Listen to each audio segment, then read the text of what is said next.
Santos joga sem Neymar. Arrascaeta, cai. Torcida vai ao time do Flamengo no segundo tempo. Juiz passando pano. Essas e mais curiosidades nesse nosso vídeo de hoje. Vamos que vamos!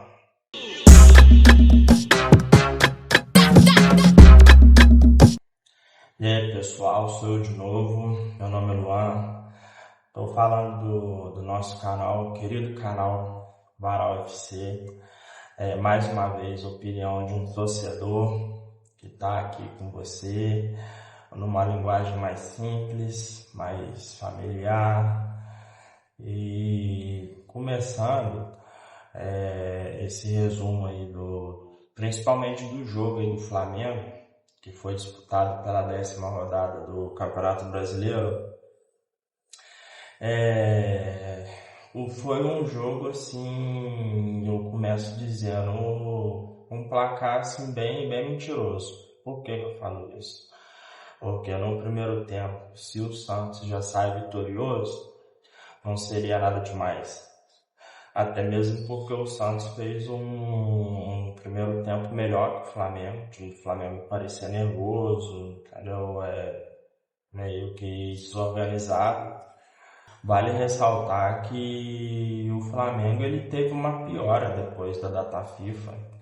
Teve atuações assim bem regulares antes dessa paralisação para os jogos das seleções.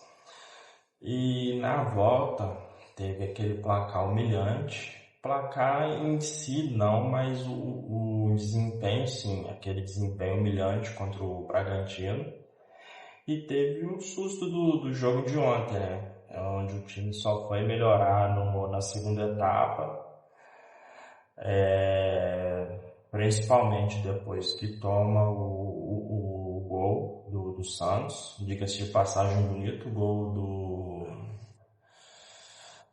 agora me fugiu o nome. Deixa eu olhar aqui. Lautaro Dias. Que ele dá um corte no zagueiro do Flamengo, no Léo Ortiz, tirou ele pra nada e dá um belo chute no próximo ali do ângulo do gol do goleiro Rossi, né? Então, tem um lance que ficou bem polêmico.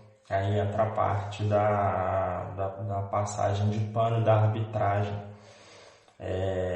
que é uma reclamação bem recorrente da torcida adversária, dos adversários do Flamengo.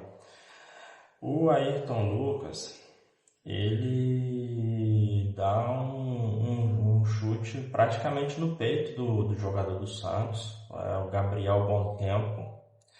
O bandeirinha estava ali perto, só que ele não marcou nada.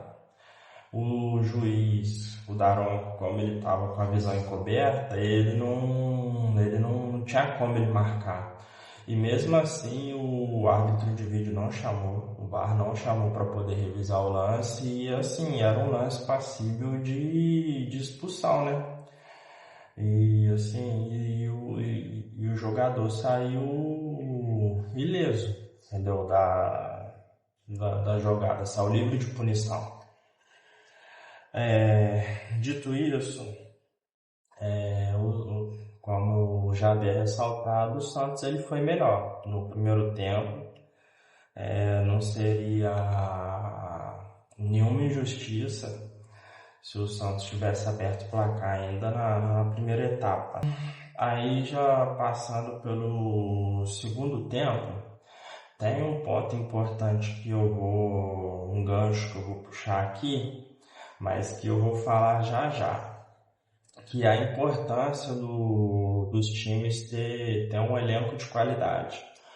Porque uma coisa o Flamengo, o Santos, tem um time titular muito bom. Outra bem diferente é você ter um elenco, porque quando você faz substituição, as substituições elas vão determinar se você vai manter ali a qualidade da sua maneira de jogar ou se vai cair, entendeu? A sua qualidade, seu desempenho ali dentro da partida. Por quê? que eu puxei esse gancho? Porque depois que o Santos faz o primeiro gol, a torcida do Flamengo começa a vaiar o time. E dali o treinador faz algumas substituições. Eu não me recordo se ele já tinha feito algumas substituições antes do Flamengo tomar o gol. Mas a partir daí, o Santos piora e o Flamengo melhora no jogo, que é onde o Flamengo vai para cima e consegue o seu primeiro gol num lance ali de bola alçada dentro da área, onde o Pedro sobe sozinho. Tanto que a torcida do Santos reclamou bastante do zagueiro deles, o Zé Ivaldo, porque ele acompanha ali, mas ele não sobe junto com o Pedro. E tá ali o gol livre ali pro Pedro fazer o gol da maneira ali que ele quisesse, né? Aí o Flamengo busca o empate e o jogo continua com essa dinâmica. Flamengo em cima, Santos recua, até mesmo porque essa era a proposta de jogo do Santos, de manter as linhas baixas e sair em contra-ataque. Tanto que o gol do Santos sai dessa forma, num lançamento muito bonito pro Lautaro Dias, e ele tinha feito o gol. Nessa melhora do Flamengo, tem uma substituição que tem sido até comentada, que é a questão do Arrascaeta e o Paquetá não conseguirem jogarem juntos. Até mesmo por conta do deslocamento ali de posição do Lucas Paquetá para a ponta direita. O Lucas Paquetá ele não é ponta. Ou ele joga ali de volante armador, ou ele é um meio ali centralizado, que é basicamente ali a área ali que o Arrascaeta ocupa. Mas o Arrascaeta ele faz muita jogada da esquerda pro meio do campo. Mas mesmo assim é uma área ali que os dois basicamente ocupam.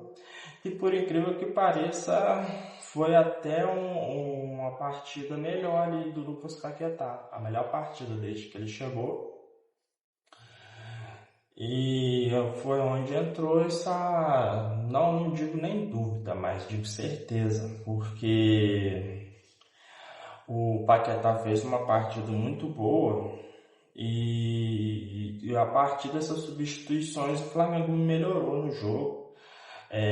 Teve até um ponto aqui que eu esqueci de mencionar, que antes do Flamengo empatar o jogo, teve um gol anulado do Léo Ortiz, onde o juiz precisou até mesmo do auxílio do VAR para poder anular o gol. Que foi até um bate-rebate ali dentro da área ali. Eu vou até meio que chorar, a bola foi entrando lentamente ali no cantinho, mas acabou sendo assim, corretamente anulado por impedimento. Aí logo em seguida entra uma frase que tem se repetido muito, né? O Arrascaeta é um piscineiro, é um caicai. Mas o que se pôde ver é que o lance foi bem marcado. Qual lance que é esse? Um pênalti. Uma jogada dentro da área, ali na área de ataque do Santos, do Flamengo, que é onde o Santos defendia, o Barreal comete até um pênalti infantil em cima do Arrascaeta, muito bem marcado, e o Jorginho converte essa cobrança. O engraçado nesse lance é que enquanto o Jorginho estava se preparando para poder bater o pênalti, o goleiro do Santos provocou o Jorginho, virou para ele e falou assim: olha, sei muito bem como que você vai cobrar esse pênalti. Aí o Jorginho cobrou, converteu e respondeu: quase que você pega. E assim, Jorginho, naquele estilo dele, que todo mundo já conhece, dá aquele pulinho, bate no canto. 2-1 pro Flamengo. E assim, o Barreal, até esse momento aí do pênalti, até que ele estava bem no jogo. Estava muito bem, estava distribuindo bem as jogadas, estava oferecendo lances de perigo ali contra o Flamengo. E daí os dois times começaram a criar mais, entendeu? Teve até alguns chutes do Santos, mas assim, foi mais, o jogo se ofereceu mais ali pro Flamengo, até porque o Flamengo começou a encaixar mais o jogo. E é onde o Lucas Paquetá, que foi mencionado agora há pouco, ele fecha o placar, 3-1, num belo chute até, entendeu? Foi um lance muito bonito do Gonçalo Plata, ele chuta na gaveta, sem chance pro goleiro, o goleiro nem saiu na foto, né? E por fim, mesmo que o placar tenha sido um pouco mentiroso, por conta do segundo tempo, principalmente depois do gol do Santos, foi até uma vitória merecida do Flamengo, onde o Flamengo alcança a quarta colocação, entendeu? Atrás de Fluminense, São Paulo e Palmeiras. O Flamengo hoje soma 20 pontos. E foi isso, entendeu? A partida. E no mais, tiveram outras partidas para fechar a rodada de ontem, foi um total de 7 partidas. As outras 3 eu tinha até mencionado no vídeo anterior, que foi o resumo do jogo do Vasco. E que ficou assim, Chape 1, Vitória 1, a Chape jogou em casa. No Maracanã, Flamengo 3-1 Santos, foi o jogo que a gente resumiu agora. Atlético Mineiro recebeu o Atlético Paranaense, ganhou de 2-1. O Bahia recebeu o Palmeiras e perdeu de 2-1. Foi até um jogo que teve uma reclamação ali de um lance ali. Não sei se foi no primeiro ou no segundo gol do Palmeiras, é porque eu não consegui assistir essa partida. Eu só vi ali a entrevista ali do jogador do Bahia reclamando bastante, né? É outro time que sofre muito esse tipo de reclamação, não é com relação à arbitragem, que é com relação à passação de pano. E vamos ver como que ficou isso daí, eu vou analisar melhor. Se puder, eu vou fazer um outro vídeo comentando sobre. Um outro jogo que foi destaque no dia de ontem foi a derrota do Corinthians para o Inter. O Corinthians, que jogou na sua casa, na Neoquímica Arena, perdeu de 1-0 e o treinador Dorival Júnior foi mandado embora. E agora a diretoria está aí atrás de treinador. Tinha até uma enquete que eu vi agora há pouco no canal da TNT, que eles mencionaram 3 nomes, Vojvoda, Tite e Fernando Diniz. Enquete essa que o Fernando Diniz é favorito. Até o momento que eu estava olhando, o Fernando Diniz estava com 44% de aprovação. E os outros percentuais estavam bem distante. O mais próximo ali era o Tite, né? Porque ele tem histórico ali com o clube. Vamos ver o que a diretoria corintiana vai decidir sobre isso.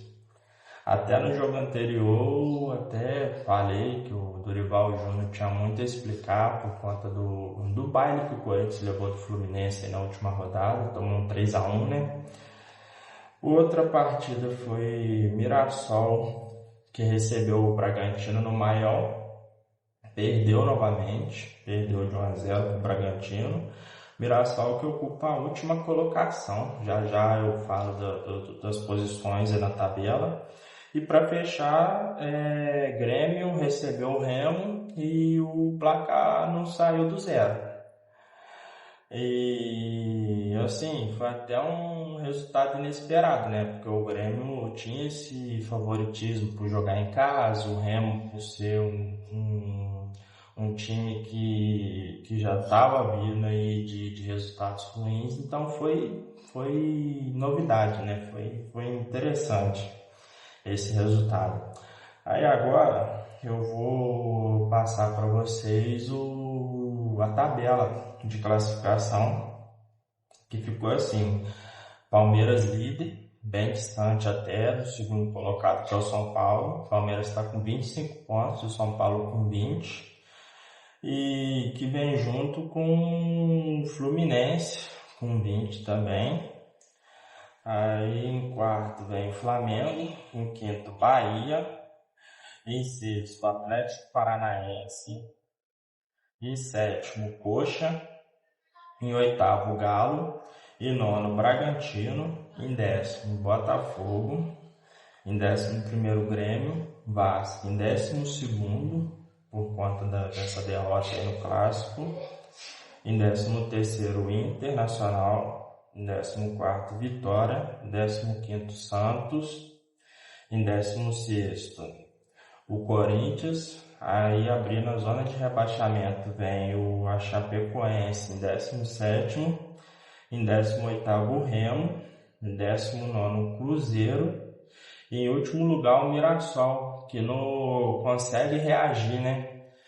Aí vamos ver como é que vai ficar os próximos jogos e conforme foi indo é nessa mesma pegada aí, entendeu? Surgindo novidade, a gente vai fazer mais vídeos aí para estar explicando as situações, analisando os jogos.